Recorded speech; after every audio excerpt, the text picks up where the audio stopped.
반갑습니다. 구름책방의 김상호입니다. 최근 K-드라마가 우리나라에서만이 아니라 세계적으로도 굉장히 큰 인기를 끌고 있죠. 그 중에서도 얼마 전에 종영했던 이상한 변호사 우영우라는 드라마가 아주 많은 나라에서 사람들의 인기를 끌고 있다는 소식을 들은 적이 있습니다. 아마 여러분 중에서도 이 드라마를 보신 분들이 많이 계실 겁니다. 이 드라마의 주인공은 자폐라는 장애를 가지고 있습니다. 하지만 천재적인 기억력을 가지고 있고 되게 부럽죠. 이거는 이를 바탕으로 해서 변호사가 되었다는 설정입니다. 실제로 이런 경력을 가진 변호사가 미국에 있다는 이야기도 들은 적이 있는 것 같아요. 그렇게 장애를 가진 주인공들이 변호사 사무실에서 겪는 여러 가지 차별적인 요소들, 또 그런 주인공을 감싸 안아주는 주변 인물들, 그리고 법정물 특유의 사건을 해결해가는 쾌감 같은 것들이 잘 어울려서 꽤 괜찮은 작품을 만든 것 같습니다. 오늘 여러분에게 소개해드릴 책도 이 장애와 관련되어 있는 주제를 다루고 있는데요. 바로 이 책, 다시 말해 줄래요? 입니다.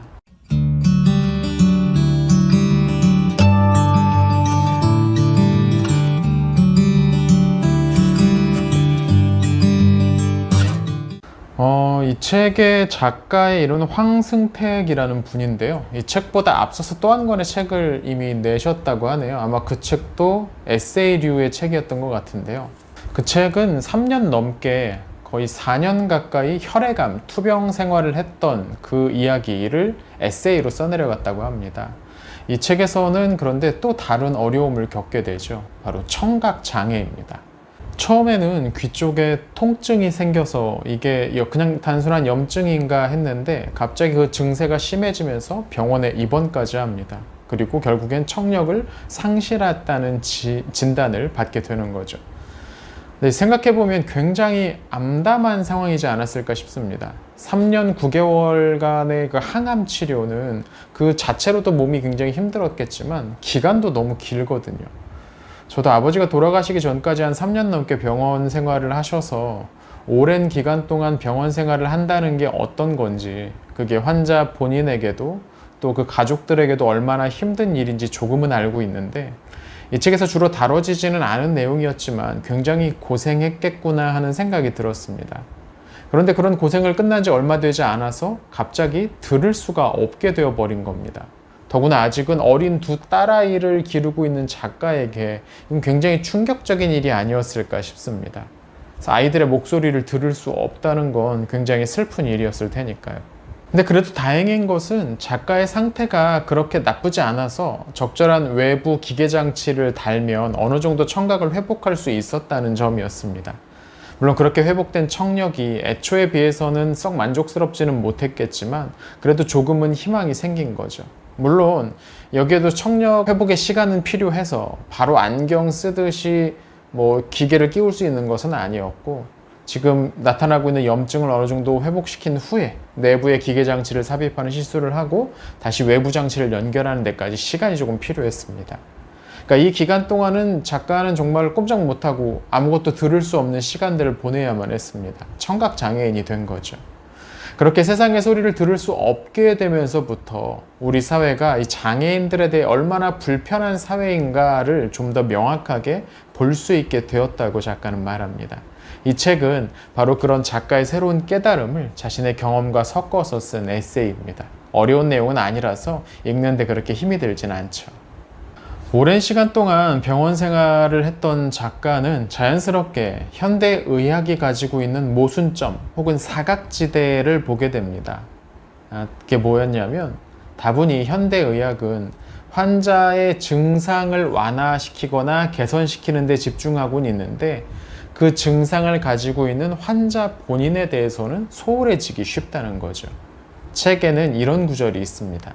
현대의학은 장애와 질병의 치료 과정에서 신체 기능과 내 외부의 상처를 봉합하는 것에 치중하면서 당사자가 정신적으로 고립되지 않도록 하는 정서적 배려에는 무심하다. 우리나라 유수의 대학 병원에서 항암 치료로 3년 9개월, 청각 수술과 재활로 1년 가까이 치료를 받으면서 정서적인 부분을 케어받은 적이 없다. 정 힘들면 정신안정제를 처방해 줄 수 있다는 안내를 받아본 적이 딱 한 번 있을 뿐이다.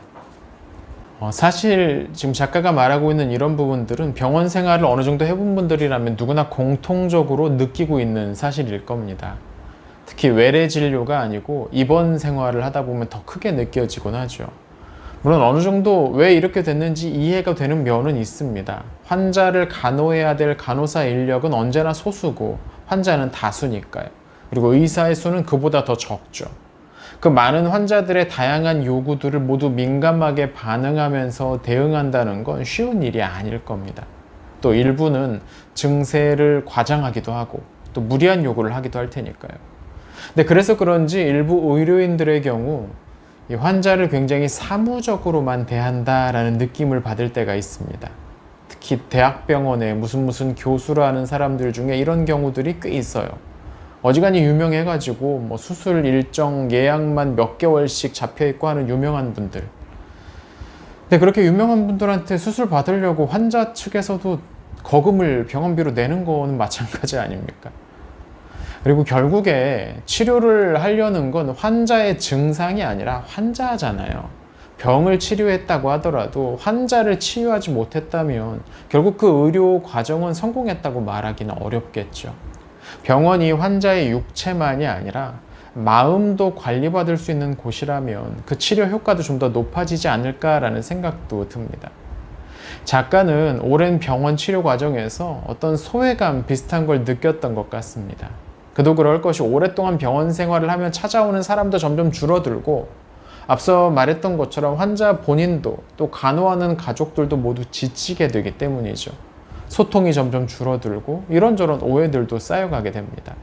관계에 좀 더 신경을 쓰는 전인적인 치료 모델 같은 것들이 나왔으면 어떨까 하는 생각도 듭니다.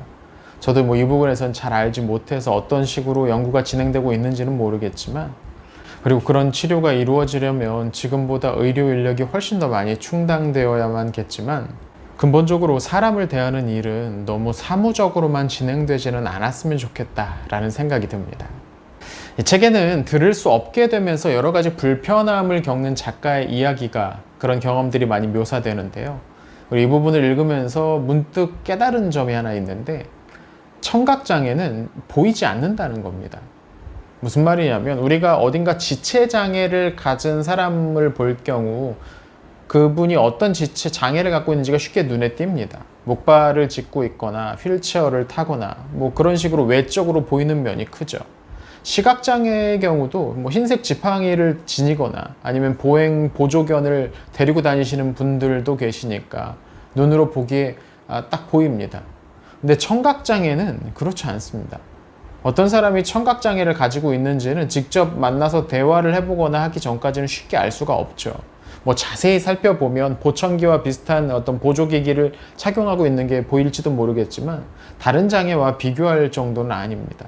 그래서 그럴까요? 우리 주변에는 이 눈에 보이지 않는 청각장애인에 대해서는 그 장애를 갖고 있는 사람들의 편의를 위해서 뭔가 해야 된다는 생각도 잘 안 드는 게 아닐까 싶기도 합니다. 이 책 속에는 이런 구절이 있는데요. 만약 잠을 자는 도중 화재가 발생했다고 가정해보자. 청력이 있는 청인이라면 화재 경보기의 경보음이나 주변의 소란스러움에 잠이 깨서 상황을 인지하고 대피할 수 있다. 하지만 청각장애인이 혼자 살거나 여행을 떠나 숙박시설에 묵었을 경우 스프링클러 등이 설치되지 않은 시설에서는 화재를 인식하지 못할 가능성이 크다. 정말로 그렇구나라는 부분이었습니다. 사실 이런 사고가 났을 때 가장 큰 피해를 입는 게 거동이 불편한 노인들이나 판단력이 좀 떨어진 아이들, 어린아이들, 그리고 장애가 있는 사람들인 경우인데요. 그들을 위해서 충분히 경고할 수 있는 기술을 만들어야 하지 않을까? 생각해보면 그렇게 어려운 기술일 것 같지도 않은데 말이죠.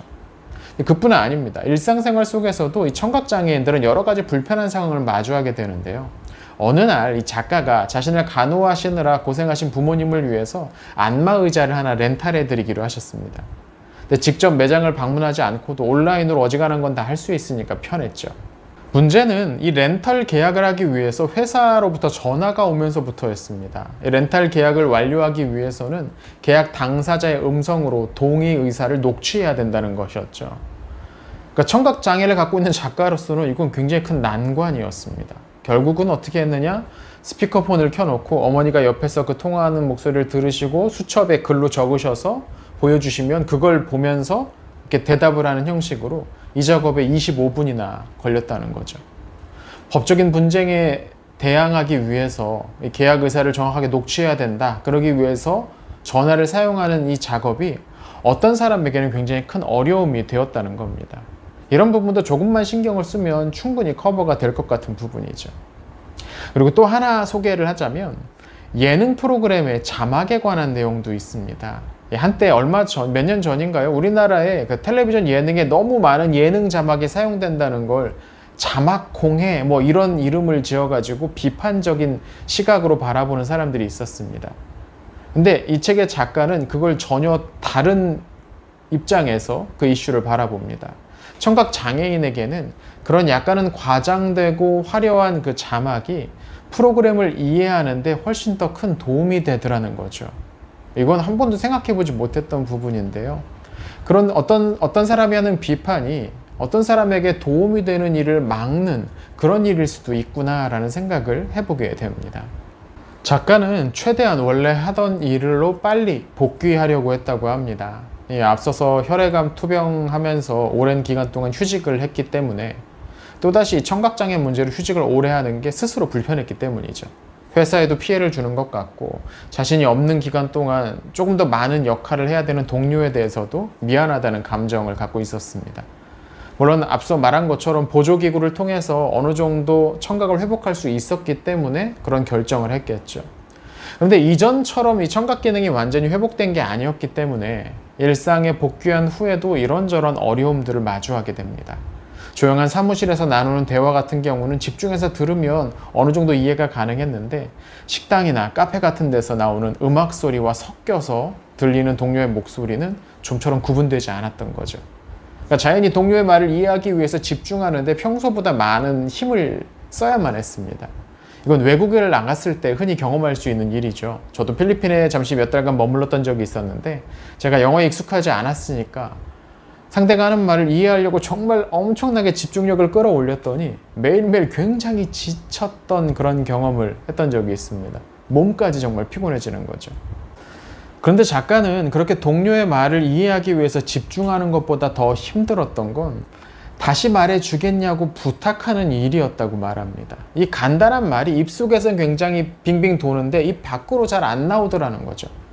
나야 이게 잘 못 알아들었으니까 다시 한번 묻는 건데 여러 사람이 함께 있을 경우 그 대화의 흐름을 내가 깨뜨리는 건 아닐까 하는 염려 때문이었습니다. 실제로 한두 번이야 다시 설명을 해주겠지만 매번 못 들었을 때마다 정확히 이해가 안 될 때마다 반복해서 그렇게 요청을 한다면 분위기가 애매해지기도 할 것 같고요. 사실 앞서 말한 것처럼 작가가 일찍 직장에 복귀한 것에도 그런 다른 사람에 대한 미안함 때문이 있었습니다. 또 부탁과 도움이라는 것은 상호 시혜적으로, 그러니까 하나를 내가 받으면 하나를 줘야 된다는 어떤 그런 고정관념을 갖고 있었던 작가로서도 이런 요청을 자신만 자꾸 한다는 거에 대해서 좀 어렵게 느껴졌다라고 작가는 말하죠. 공감이 되는 표현이긴 합니다. 사실 장애를 갖거나 오랜 시간 병원에서 생활을 하다 보면 스스로 위축되는 경우가 많습니다. 어지간한 일은 스스로 익숙해지면 스스로 한다고 해도 거의 100%의 확률로 결국엔 누군가의 부탁을 할 수밖에 없는 상황이 나타나기 마련입니다. 그러니까 그런 경험이 자꾸 쌓이다 보면 이 작가처럼 때로는 자기 자신에 대한 불신이나 혐오나 자괴감 같은 것들을 깊게 느끼게 되기도 합니다. 그러니까 너무나 당연히 쉽고 그런 당연한 요청도 쉽게 하지 못하게 되는 거죠. 누가 뭐라고 해서가 아니라 그 자신의 마음 때문에 그런 말을 쉽게 하지 못하게 된다는 겁니다. 그런데 이런 일을 겪고 나서 작가가 결론부에서 결국 깨달은 것은 뭐냐면 결국 내가 중요하더라는 겁니다. 지금 내가 내 앞에서 하는 사람이 말을 전혀 알아듣지 못하고 있는데 그걸 다시 물어보는 게 미안해서 묻지 않고 그냥 넘어가 버린다면 그건 누구에게도 도움이 되지 않고 물론 자기 자신에게도 도움되지 않는 그런 일이라는 거죠. 책 속에는 이런 구절이 하나 있습니다. 오랜 기간 아픈 몸으로 살아가면서 어쩌면 내 감정을 필요 이상으로 억누른 건 아닐지 자문해본다. 정신 똑바로 차리고 하루빨리 퇴원할 준비를 하라고 닥달한 덕분에 일상에 빠르게 복귀했지만 성급하게 봉합된 슬픔, 공포, 연민은 언제 터질지 모르는 시한폭탄처럼 내 마음 깊은 곳에 자리 잡았을 수도 있다. 그러니까 자신의 상황을 정확하게 알리고 필요하다면 도움을 구하는 건 전혀 이상한 일이 아닙니다. 저도 몇 번인가 깁스를 하고 출근하기 위해서 버스나 지하철에 탔을 때가 있었는데 그러면 항상 자리를 양보해 주시는 분들이 계셨죠. 당연히 저도 같은 상황이라면 그랬을 거고요. 물론 일각에서는 차별적 조치들을 애써서 정당화하는 일배류 그런 사람들이 있기도 하지만 그보다 많은 사람들은 기꺼이 작은 양보와 배려를 아까워하지 않고 있기도 합니다. 이 책의 제목이기도 한 다시 한번 말해줄래요? 라는 말은 부끄러운 것도 아니고 이기적인 것도 아니라는 거죠. 확실히 우리는 다른 사람의 입장을 완전히 이해하지는 못하는 것 같습니다. 애초에 다른 사람이 되는 것 자체가 불가능하니까요. 어떤 사람이 겪고 있는 어려움도 내가 그걸 직접 경험해 보지 않았다면 그걸 완전히 이해하거나 완전히 공감한다고 말하기는 어려울 겁니다. 하지만 그렇다고 해서 공감이라는 게 아주 불가능한 건 또 아닌 것 같습니다. 영상 맨 처음에 말씀드렸던 드라마 이상한 변호사 우영우를 통해서 많은 사람들이 이 자폐 스펙트럼 장애라는 이것에 대해서 조금은 더 이해의 폭이 넓어지지 않았을까라는 생각이 듭니다. 가끔 지하철을 타고 다니다 보면 틱 장애를 가지신 분들이 승차하실 때가 있습니다. 이 틱 증상이 나타나면 갑자기 막 소리를 치거나 하실 때가 있죠. 근데 대부분의 승객들은 깜짝 놀라서 한번 쳐다보긴 하겠지만 계속해서 그분을 바라보면서 이상하게 쳐다보고 막 뭐라고 하고 그러지는 않는 것 같아요. 참 다행이죠. 그만큼 틱 장애에 대한 이해가 조금은 깊어졌기 때문은 아닐까 싶습니다. 그렇게 우리의 이해와 공감의 폭이 매일 조금씩만 더 깊어졌으면 좋겠습니다. 그래야 이 삭막한 세상에서 미치지 않고 살아갈 수 있을 테니까요. 자, 오늘은 이 황승택이 쓴 다시 말해줄래요? 라는 에세이집을 한 권 소개해 드렸습니다. 책을 직접 읽어보시면 훨씬 더 많은 것들을 느끼실 수 있지 않을까 싶네요. 에세이집이니만큼 그리 어렵거나 복잡한 내용도 아니라서 쉽게 보실 수 있을 겁니다. 오늘 영상은 여기서 마치겠습니다. 구독과 좋아요 그리고 알림 설정은 필수인 거 아시죠? 잘 부탁드리겠습니다. 그럼 다음에 또 좋은 책 소개로 돌아오겠습니다. 시청해주셔서 감사합니다.